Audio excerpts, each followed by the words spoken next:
السلام علیکم ورحمۃ اللہ وبرکاتہ۔ اور کیسے ہیں آپ لوگ سب؟ اللہ تعالیٰ سب کو خوش رکھے، سب کی نیک تمنائیں پوری کرے۔ اللہ تعالیٰ سب کی دل کی جو تمنا ہے، جو مرادیں ہیں وہ پوری کرے، آمین یا رب العالمین۔ آج ہم لوگ جمعہ کے بارے میں بات کریں گے، جمعہ کے آداب۔ دیکھیے، اس کی شروعات ہی ہمیں جمعہ کی جلدی اٹھ کے اچھے سے اپنے آپ کو صاف صفائی سے آراستہ کرنا چاہیے۔ ناخن کاٹنا، اپنے نہانے دھونے کا، صاف ستھرائی کا، آرائش کا پورا ہم کو اہتمام کرنا چاہیے۔ دیکھیے، ایسے تو ہم روز نہاتے ہیں، روز صاف ستھرے رہتے ہیں، اچھے سے پاک صاف رہتے ہیں۔ اللہ تعالیٰ نے پاک صاف رہنے کو پسند بھی فرمایا ہے، تو ایسے تو روز ہمیں رہنا چاہیے، لیکن جمعہ کے دن خاص اللہ تعالیٰ نے اس کا اہتمام کرنے کے لیے ہمیں کہا ہے کہ کہیں پہلے زمانے میں ایسا ہوتا تھا کہ پانی کی تکلیفیں ہوتی تھی، پریشانیاں ہوتی تھی، پانی نہیں ملتا تھا، تو کیسے بھی کوئی دن اگر نہیں بھی نہا پائے لیکن جمعہ کے دن نہانے کا اہتمام کرنا چاہیے تھا۔ وہ پہلے سے ہی اللہ تعالیٰ نے اس چیز کو خاص کر کے فرمایا ہے۔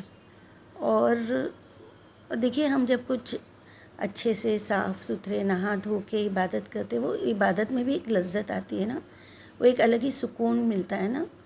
جب اگر ہم لوگ کسی دن نہائے نہیں، پانی کی کوئی قلت ہے یا صاف ستھرے ہیں لیکن نہانا دھونا نہیں ہوا، تو وہ عبادت میں اور نہا دھو کے صاف ستھرے طریقے سے عبادت میں وہ ایک الگ ہی لذت ہے نا۔ پھر دوسری بات یہ ہے کہ آدمیوں کو خاص کر اس لیے کہا گیا ہے کیونکہ سب مسجدوں میں جاتے ہیں، کتنے لوگوں کا مجمع ہوتا ہے نا، سب صاف ستھرے طریقے سے خوشبو لگانے کے لیے خاص کر آدمیوں کو کہا گیا ہے۔ عورتیں خوشبو لگا سکتی ہے لیکن اتنی جتنی اس کو وہ گھر کے اندر اپنے آپ تک محسوس کر سکے، اس کی خوشبو دوسروں تک نہیں پھیلے۔ اور حضرت سعید رضی اللہ تعالیٰ عنہ فرماتے ہیں کہ نبی صلی اللہ علیہ وسلم کا ارشاد ہے کہ جمعہ کے دن ہر بالغ جوان کے لیے غسل کرنا لازمی ہے، مسواک کرنا، خوشبو لگانا بھی اگر میسر ہو تو۔ یہ بخاری مسلم کی حدیث ہے۔ اور حضرت سلمان رضی اللہ تعالیٰ بیان کرتے ہیں کہ نبی صلی اللہ علیہ وسلم نے ارشاد فرمایا، جو شخص جمعہ کے دن نہایا دھویا، اپنے بس بھر اس نے طہارت کا پورا اہتمام کیا، پھر اس نے تیل لگایا، خوشبو ملی، پھر دوپہر ڈھلے مسجد میں جا پہنچا اور مسجد میں جا کر صف میں بیٹھے ہوئے دو آدمیوں کو ایک دوسرے سے نہیں ہٹایا، پھر اس نے نماز پڑھی جو بھی اس کے لیے مقدر تھی، پھر جب امام ممبر کی طرف نکلے تو چپ چاپ بیٹھا خطبہ سنتا رہا، تو اس شخص کے سارے گناہ بخش دیے جائیں گے جو ایک جمعہ سے دوسرے جمعہ تک اس سے سرزد ہوئے تھے۔ بخاری کی حدیث ہے۔ الحمدللہ، اللہ تعالیٰ ہم کو نیکیاں دینے کے لیے، ہمارے گناہ کو معاف کرنے کے لیے کتنی آسانیاں کرتا ہے نا، اور ہم لوگ اسی چیز میں لاپرواہی کر دیتے ہیں۔ ہم مسجد میں لیٹ جاتے ہیں، وقت پہ نہیں جاتے۔ پھر دیکھیے اس میں کیا کہا ہے کہ دو آدمیوں کو ایک دوسرے سے نہیں ہٹایا، مطلب مسجد کے بھی آداب ہو گئے نا کہ وہاں جا کے خاموشی اختیار کرو، جہاں جگہ ملی وہاں صف میں بیٹھو، صف کو توڑو نہیں، کسی کو پریشان مت کرو، اور خاموشی سے خطبہ سنو۔ اور خطبہ بھی ایک نماز کی طرح ہو گیا نا کہ خطبے کے بیچ میں بات بھی نہیں کرنا چاہیے ہمیں۔ اگر کسی نے سلام کیا تو ہم کو اس کو سلام کا جواب اشارے میں بھی نہیں دینا چاہیے، ہمیں اس طرح خطبہ سننا چاہیے جیسے کہ ہم نماز میں ہیں، تو وہ نماز کا اجر ملتا ہے ہم کو اس میں۔ اور اللہ تعالیٰ نے یہ ساری چیزوں کا اجر یہ دیا ہے کہ اس کے سارے گناہ بخش دیے جائیں گے جو ایک جمعہ سے دوسرے جمعہ تک ہوئے ہیں۔ الحمدللہ، کتنا آسان طریقہ اور موقع ہے نا۔ بچوں، آپ لوگ جب مسجد میں جاتے ہو تو ذرا جلدی چلے جایا کرو، صبح سے اس کا اہتمام کرو۔ عورتیں بھی جو گھر میں ہوتی ہیں تو ہم کو بھی ایسے کرنا چاہیے کہ جمعہ کے دن سارے کام جلدی نپٹا کے جمعہ کے پہلے ہم کو نہا دھو کے صاف ستھرا ہو کے اچھے سلیقے سے جو اچھے ہم کو پسندیدہ کپڑے ہیں وہ پہن کے ہم بھی ہلکی پھلکی خوشبو اور سرما گھر کے اندر لگا سکتے ہیں، ایسا نہیں ہے۔ اور جب عبادت کے لیے ہم وقت نکالیں اور کوئی بیجا فالتو وقت گنوائیں نہیں، ہم کہیں بازار میں گھومنے کے لیے، کوئی شاپنگ کے لیے، کچھ بھی خریداری کرنے کے لیے یا گھر میں کوئی کام کے لیے بلا وجہ کا کوئی کام نہیں نکالے، صرف عبادت کے لیے اپنے آپ کو وقت دے، اور صرف جمعہ کے دن ہم سچے دل سے، صدقے دل سے، نیکی کے ساتھ میں بیٹھیں گے تو اللہ تعالیٰ بھی خوش ہوگا نا۔ اللہ تعالیٰ نے جمعہ کے دن کو ایک فضیلت بخشی ہے، ہمیں ہمارے لیے ایک نعمت بخشا ہے، تو ہمیں اس کا فائدہ اٹھانا چاہیے نا۔ اور دیکھیے جمعہ کے دن زیادہ سے زیادہ تسبیح، ذکر، تلاوت، قرآن کی تلاوت کرنا، دعا کرنا، صدقہ خیرات کرنا، مریضوں کی عیادت کرنا، جنازے کی شرکت، مطلب اللہ تعالیٰ نے یہ ساری چیزوں کے اور دوسرے نیک کام کرنے کا اہتمام کرنے کے لیے کہا ہے ہمیں۔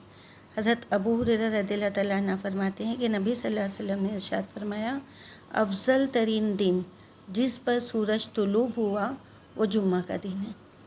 اسی دن آدم علیہ السلام پیدا ہوئے اور اسی دن وہ جنت میں داخل کیے گئے اور اسی دن وہاں سے نکالے گئے اور خدا کے خلیفہ بنائے گئے اور اسی دن قیامت قائم ہوگی۔ حضرت ابو سعید خدری رضی اللہ تعالیٰ عنہ فرماتے کہ نبی صلی اللہ علیہ وسلم نے فرمایا، 5 عمل ایسے ہیں جو شخص ان کو ایک دن میں کرے گا خدا اس کو جنت والوں میں لکھ دے گا۔ نمبر 1 بیمار کی عیادت کرنا، نمبر 2 جنازے میں شریک ہونا، نمبر 3 روزہ رکھنا، نمبر 4 نماز جمعہ پڑھنا، اور نمبر 5 غلام کو آزاد کرنا۔ دیکھیے ظاہر ہے یہ 5 عمل کا بجا لانا اسی وقت ممکن ہے جب جمعہ کا دن۔ تو حضرت ابو سعید خدری رضی اللہ تعالیٰ ہی کی ایک روایت ہے کہ نبی صلی اللہ علیہ وسلم نے فرمایا، جو شخص جمعہ کے دن سورہ کہف پڑھے گا اس کے لیے دونوں جمعوں کے درمیان ایک نور چمکتا رہے گا۔ یہ نسائی کی حدیث ہے، الحمدللہ۔ اور نبی صلی اللہ علیہ وسلم نے فرمایا ہے کہ جمعہ کے دن ایک ایسی مبارک وقت ہے، ایک ایسا مبارک وقت ہے کہ بندہ اس میں جو بھی دعا مانگتا ہے وہ قبول ہوتی ہے۔ اور یہ وقت کون سی ہے، اس میں علماء کے درمیان اختلاف ہے، اس لیے کہ روایت میں مختلف اوقات کا ذکر ہے، اس لیے علماء نے کہا ہے کہ ایک یہ کہ جس وقت خطیب خطبے کے لیے ممبر پر آتے ہیں اس وقت سے لے کر نماز ختم ہونے تک کا وقت ہے، اور دوسرا قول یہ ہے کہ وہ گھڑی جمعہ کے دن کی آخری گھڑی ہے جب سورج غروب ہونے لگے، تو مناسب یہ ہے کہ آپ دونوں ہی وقت پہ نہایت ادب اور عاجزی کے ساتھ دعا کریں، فریاد میں گزارے، اللہ تعالیٰ سے اپنی جائز دعائیں اور تمنائیں جو آپ کی ہے وہ اللہ کے سامنے رکھے اور اللہ سے قبولیت کی دعا کریے۔ اپنی دعاؤں کے ساتھ آپ یہ بھی دعا کیجئے، یہ استغفار ہے، خدایا تو ہی میرا رب ہے، تیرے سوا کوئی معبود نہیں، تو نے مجھے پیدا فرمایا، میں تیرا بندہ ہوں اور اپنے امکان بھر تجھ سے کیے ہوئے عہد و پیمان پر قائم ہوں، میں تیری نعمتوں، تیرے احسانات کا اقرار کرتا ہوں جو تو نے مجھ پر کیے ہیں، اپنے گناہوں کا اعتراف کرتا ہوں، بس تو میری مغفرت فرما، کیونکہ تیرے سوا کوئی نہیں جو گناہوں کو بخشنے والا ہے، اور اپنے کرتوت کے شر سے میں تیری پناہ چاہتا ہوں۔ کتنی اچھی دعا ہے نا اللہ تعالیٰ سے استغفار دعا مانگنے کے لیے۔ اس میں ہم لوگ اپنی ساری نعمتوں کا اللہ کا اقرار بھی کر رہے ہیں اور اپنے گناہوں کا اعتراف بھی کر رہے ہیں، اللہ سے مغفرت بھی مانگ رہے ہیں۔ اللہ تعالیٰ سب کی دعاؤں کو قبول کرے، اللہ تعالیٰ سب کو دعا مانگنے کی ہدایت دے ہم سب کو۔ سب سے پہلے تو دعا مانگنے کی ہم کو ہدایت مانگنا چاہیے اللہ تعالیٰ سے، کیونکہ وہی ہے جو ہم نہیں کرتے۔ نماز پڑھ لے گے، قرآن پڑھ لے گے، تلاوت کر لے گے، لیکن دعا مانگنے میں پتہ نہیں کیوں کنجوسی ہو جاتی ہے کہ تھوڑی دیر کے لیے ہاتھ اٹھائے فٹ سے بچے لوگ آج کل دعا بالکل نہیں مانگتے، بس جو کرنا تھا وہ ارکان کیے اور فٹ سے اٹھ کے اپنا دوسرے کاموں میں لگ جاتے ہیں۔ نہیں، دعا ضرور مانگنا چاہیے، اللہ تعالیٰ دعا مانگنے سے خوش ہوتے ہیں۔ اور لوگوں کو چاہیے کہ نماز جمعہ ہرگز نہ چھوڑیں، کیونکہ خدا ان کے دلوں پر مہر لگا دے گا اور وہ ہدایت سے محروم ہو جائیں گے، وہ غافلوں میں سے ہو جائے گے۔ یہ مسلم کی حدیث ہے۔ اللہ اکبر۔ اللہ تعالیٰ ہمارے دلوں پہ مہر نہ لگائے، ہدایت سے محروم نہ کرے اور غافلوں میں شامل نہ کرے، آمین یا رب العالمین۔ اور ایک جمعہ کی اذان سنتے ہی مسجد کی طرف دوڑ پڑے.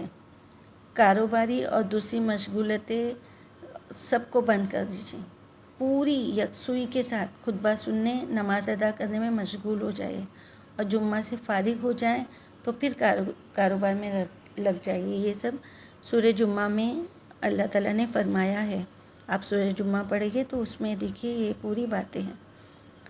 اور ہر مومن کو پورے شعور اور فکر کے ساتھ نماز جمعہ کا اہتمام کرنا چاہیے. اذان کی آواز سنتے ہی سب کچھ چھوڑ کر مسجد کی طرف دوڑنا چاہیے. اذان سننے کے بعد مومن کے لیے جائز نہیں کہ وہ کاروبار کرے یا کسی اور دنیاوی مشغولیت میں پھنسا رہے اور خدا سے غافل دنیا دار بن جائے. اللہ تعالیٰ ہم کو غافل نہیں بنائے. آمین. دیکھیے بخاری اور مسلم کی ایک حدیث ہے کہ جو شخص جمعہ کے روز نہایت اہتمام کے ساتھ اس طرح نہایا جیسے پاکی حاصل کرنے کے لیے غسل کرتے ہیں، یعنی اہتمام کے ساتھ پورے جسم پر پانی پہنچا کر خوب اچھی طرح بدن کو صاف کیا، پھر اول وقت مسجد میں جا پہنچا تو گویا اس نے ایک اونٹ کی قربانی کی، اور جو اس کے بعد دوسرے لمحے میں پہنچا تو اس نے گویا گائے یا بھینس کی قربانی دی، اور جو اس کے بعد تیسری ساتھ میں پہنچا تو گویا اس نے سینگ والا مینڈھا قربان کیا، اور اس کے بعد چوتھی ساتھ میں پہنچا تو گویا اس نے خدا کی راہ میں ایک انڈا عطا کیا. پھر جب خطیب خطبہ پڑھنے کے لیے نکل آیا تو فرشتے مسجد کا دروازہ چھوڑ کر خطبہ سننے اور نماز پڑھنے کے لیے مسجد میں آ بیٹھتے ہیں. یہ بخاری کی حدیث ہے، بخاری اور مسلم کی. دیکھیے جب فرشتے اپنا کتاب بند کر کے چلے جائیں گے، جو مسجد میں انٹر ہوگا ان کا نام لکھا جائے گا، اور آپ اگر آخر میں پہنچو گے تو آپ اس نعمت سے محروم ہو جاؤ گے. اور پہلی صف میں اپنے آپ کو پہنچانے کی کوشش کیجیے. اتنا جلدی جائیے کہ آپ پہلی صف میں نماز پڑھ سکے. حضرت ابو ہریرہ رضی اللہ تعالیٰ عنہ کہتے ہیں کہ جس کو پہلی صف کا اجر و ثواب معلوم ہو گیا تو وہ لوگ پہلی صف کے لیے قرعہ اندازی کریں گے، یعنی کہ چٹھی ڈالے گی کہ پہلے یہ میرا ہے، میں جاؤں گا. یہ بخاری مسلم کی حدیث ہے. اور جو شخص پہلی صف کو چھوڑ کر دوسری صف میں اس لیے کھڑا ہوا کہ اس کے بھائی مسلمان کو کوئی تکلیف نہ پہنچے تو خدا تعالیٰ اس کو پہلی صف والوں سے دگنا اجر و ثواب عطا فرمائے گا. یہ طبرانی کی حدیث ہے. الحمدللہ اللہ تعالیٰ اپنے دماغ کے خیالات کی بھی نیکی دیتا ہے نا، کہ اس نے صرف اپنے کوئی بھائی کو آسانی دینے کے لیے دوسری صف میں نیکی چھوڑ کے پیچھے ہوا تو اللہ تعالیٰ اس کے دل کی بات کو سمجھ کے اس کو دگنا اجر دے گا. ہر چیز میں نیکی ہے. دیکھیے ہر چیز میں نیکی ہے. ہم اس نیکیوں کو کیوں کھوئیں؟ ہم اس نیکیوں کو پانے کی پوری کوشش کریں نا.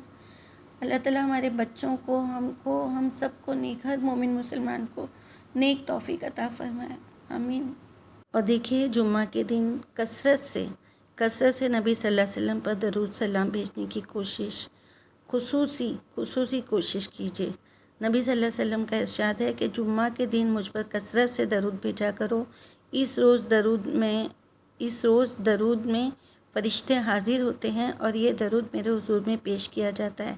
یہ ابن ماجہ کی حدیث ہے. دیکھیے میں آپ کو پوری حدیث کے ساتھ بتا رہی ہوں کہ آپ کو کوئی شک و شبہ نہیں رہے.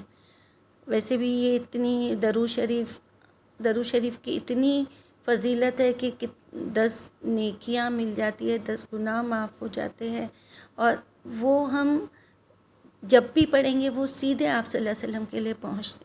اور جمعہ کے دن اس کی خاص فضیلت ہے کہ جتنا ہو سکے جمعہ کے دن کثرت سے درود کا اہتمام کیجیے. جمعہ کے فرضوں میں سورہ اعلیٰ، الغاشیہ پڑھنا، سورہ منافقون، سورہ جمعہ پڑھنا افضل اور مسنون ہے. نبی صلی اللہ علیہ وسلم اکثر یہی صورت جمعہ کے روز نماز میں پڑھا کرتے تھے. تو دیکھیے یہ سارے جمعہ کے آداب تھے.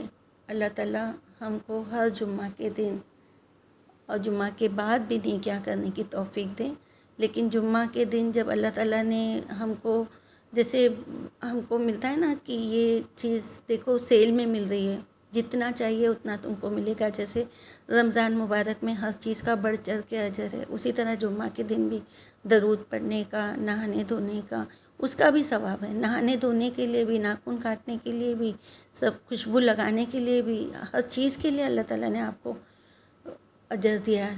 تو اللہ تعالیٰ ہم سب کو اس نیک دن، اس مبارک دن نیک کام کرنے کی اور پوری طرح ایمانداری سے، جیسے اللہ تعالیٰ نے ہمیں فرمایا ہے، نماز پڑھنے کی اور عبادت کرنے کی، دعا مانگنے کی، مغفرت مانگنے کی، استغفار مانگنے کی. اللہ تعالیٰ ہمیں توفیق دے، ہمیں ہدایت دے. ہم سے یہ مبارک چیزیں اللہ تعالیٰ ہم کو اس سے محروم نہیں رکھے.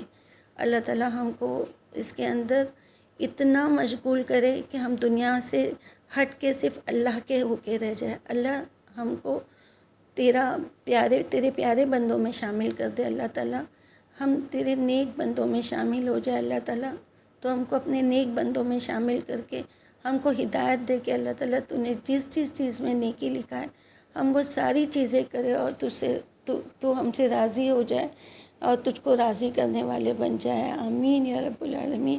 السلام علیکم ورحمۃ اللہ وبرکاتہ.